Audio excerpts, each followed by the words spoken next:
Alright, so first off, just want to say thank you for taking the time to meet up with, I represent the Drop Media and Sack Magazine today. Big fans, and we're hoping before, we get started a little bit about where you're from and how you started DJing and, your career history a little bit. So you are CONGOROCK. Yeah, I'm CONGOROCK. I'm from Italy, and this is my fourth time here at Webster. The first time was like 4 years ago, and it was my first year in US. All through the years I've been doing productions on Food Squad Records and Ultra, both from New York. And I've been touring the US and Europe so many times in the last 3 or 4 years, and I'm excited to be here. It's great to have you back in New York. I know I got to see you last year opening for Benny Benassi, Italian brother of yours, over at Pacha, and that set was crazy. That was about a year ago, so I'm excited to see what's changed in your set. I know you've got a lot of great productions come out over the past year, between Sirius and this new thing with the Bloody Beepers. I know you've got Ivory coming up. What other projects can we look forward to from CONGOROCK? Yeah, I'm working a lot of new stuff, so I have an album coming up in 2012. And tonight I'm gonna try some of my new tracks. And of course I'll play my last single, like Sirius. My next single is called Ivory. And there's so many other tracks I want to try. I want to experiment a lot of things tonight. So coming to New York, it's a good time to try out new stuff. That's like a main city crowd. Yeah, like this is like Webster and New York. This is such an exciting place where to play. So it's an important test for me. Of course. And of course you're representing Fool's Gold. I'm a huge Fool's Gold record fan. We all love Fool's Gold. Speaking of Fool's Gold, we can hear your track. I was about to hit up right now. So Babylon is obviously, one of the major success songs. I'd say last year was how many I couldn't see a show without hearing Babylon. You had Swedish House Mafia playing Babylon in every single set. How does it feel when you release a track and it's that well received? Everyone's on Babylon. And when I write a track, I always hope like everybody's gonna like it and all the other DJs is gonna play it like this DJ is doing, even if I'm not playing. It's perfect time. It means a lot. So I hope like in the next tracks will be as good as this one. No, of course, and also of all the remixes of the most popular track arguably of the past 5 years. Swedish House Mafia decides they like your remix the most. They played it in every set, and that's so cool. Personally, I think it might even be better than the original. I love your remix. Really took it to that next level. Thank you. That's what I tried to add to the track that was already really good. I tried to add my own vibe, like the CONGOROCK vibe. Well, you have a very distinct. You're king of the snare drums. You love your drum kits. And I know you also get some influences from video games, as I understand. I know Runark, that EP, speaking of Fool's Gold, has so many video game sounds. So what are your video game influences? Where does that come from? It's like I've been grown up playing I grew up playing video games and listening to a lot of video games music. It's like probably I listen more to video game music than actual music when I was like in high school, like a junior high school, because I was spending so much time in front of the TV screen playing video games. So like video game music was the biggest influence when I started, making music too. And when I as CONGOROCK, I try to keep this kind of influence in everything I do. Like when I search for new sounds and things like that, I always try to bring that world, like the video game world, into something. Of course, because that's electronic noises. That's the same kind of. But you also, I know you worked on the Mortal Kombat project. A lot of some big names. Skrillex had a single on that.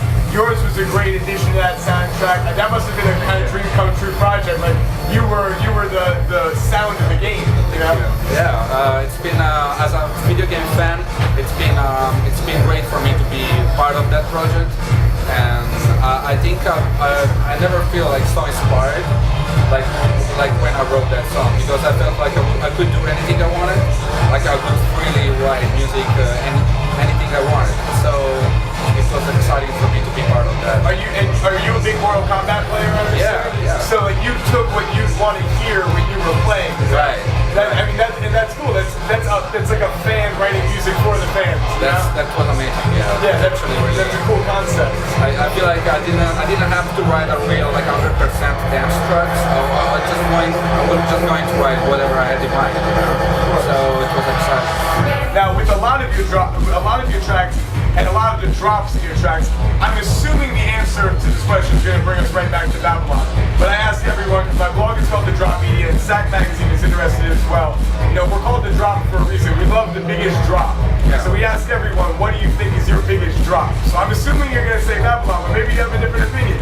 Which of your songs hits the hardest on that drop? I think my next single, Ivory, has the biggest drop. Ivory. So you think Ivory's going to be the new Babylon? I hope so. I mean, everyone, of course. But, you know, coming from you, I would expect nothing less. In this new track I wrote a new sound. I developed. It was inspired by elephants, like the elephant sound. So that's where the name Ivory came from. So like I tried to build a sound preset that reminded me of elephants, and still it's very loud with a big kick, and I think it's something like kind of unheard before and unique. It's something really important nowadays to be like unique and original, because everybody pretty much can hear any kind of sound with technology, with VSTs, computers. The real, like, you make a difference when you make something unheard before. Now, you speak of being so original, but I know that you also probably take influence from a lot of the great people that you've toured with, you've had the opportunity to work with. You're speaking back to Fool's Gold, and we were talking a little bit earlier. I'd love to hear you. So you toured Asia with A-Track, and I know I've spoken to other DJs who present A-Track as this kind of father figure sometimes, as someone who really is a helpful insight. You and him have like a good, like a brotherly connection in the music. You talk about your productions and whatnot. Yeah. The same with other DJs. Are there people who you really are influenced by? Yeah, I owe a lot to A-Track because he signed me first. He was the one who found me on MySpace 3 years ago when I got signed to Fool's Gold. And he believed so much into my music that before anyone else, I didn't have any release out. So he was definitely the first person that brought me into this game. And still, like when I write music, he's one of the first DJ I sent my track to ask for a feedback. He has such a good ear and such a good taste. He's a taste maker, you know. So I definitely care about his opinion. So yeah, you hear that so much. And then of course, there are this Italian family of DJs. Like I said, I saw you open for Benny Benassi. Yeah. I know that you've done collaborations with, you just remixed, and I'm sure you have some relationship with Bob Refo and Buddy Beavers. You all help each other, the Italian family. You have some words in each other's work. We all started like from the same scene, like kind of like built the scene in the beginning in Italy, because there were other scenes in Italy before us. So when the electro thing exploded, I was lucky to be part of that on Kruger's Bloody Beaters. Of course. Benny was kind of like the father of everything, and he had like this exposure all over the world. But you know, like for most of like every one of us, like always had great feedback abroad, and then afterwards in Italy. You know? So Benny, like when he had like his worldwide success, it was like a worldwide thing, and then he became famous in Italy.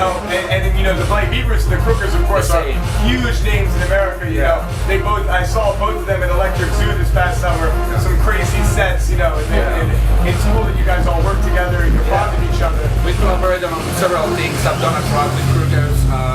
Bob Refo taught me how to make real production, to actually produce tracks. So it's like we were definitely kind of we came from the same like scene, and now like we are traveling all over the world. So when we meet, it's like a big deal, you know. We always try to hang out because we're always different. Like Crookers now are in Australia, Bloody Beaters are in Europe. I mean, everyone has this world success. Yeah. But you know, coming back to world success, you're getting bigger over here. I know. So you played Webster Hall. I saw you in Pacha, and then about a month ago you played in Lavo. Yeah. So that's kind of a different scene. Obviously, it's a little bit more, you know, the ritzy, a little bit more high-end scene. Do you like that scene just as much? Do you like the nicer clubs? You know? Or? I like. I think every club is a challenge. Like there's no. I mean. It's fun to try to make a challenge, like to try this challenge in every situation, every club. You know, I don't have a favorite kind of situation. Like sometimes I like to play in Vegas, and some other time I like to play here in Europe at Webster. And I'm excited to go in Italy and play like in my favorite bar, like when I started DJing 4 years ago. You know? That's so cool. You go back to your home roots, and as long as you know how to work the crowd, which I know you do, it's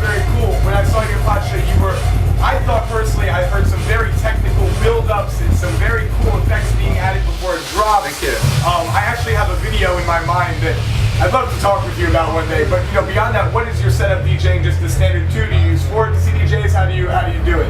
Yeah, I play with CDJs and I would do some work before set, like doing edits, cutting like tracks in order to make them work the way I want. So you make sure to think about it and that's where the effort comes from, and it shows, you know. And your production setup, is there a preferred program that you use? I use Logic. Okay. I'm really quick with that. Every software is good. Like I would say to anybody that is starting to produce, like any software is really good. So the best software is the one you feel more comfortable with.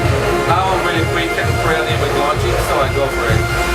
And then speaking of younger DJs, you know, I see in this world at least, there's a lot of the DJs with the name already put in, taking you know, an eye out for these younger DJs, because it's really starting to become a big thing. These 17, 18-year-old all the way through, you know, 23-year-olds like big names like Avicii and Nicky Romero.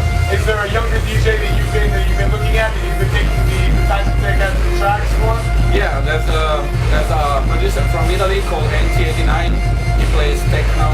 He's a great producer, and he just got signed to Blues Gold. Okay, very cool. And I've been following him since he was 17, and now he's 21. Okay. And yeah, I'm a big supporter of him. Like I really believe in this guy. We never done anything so far, but I look forward to collaborate.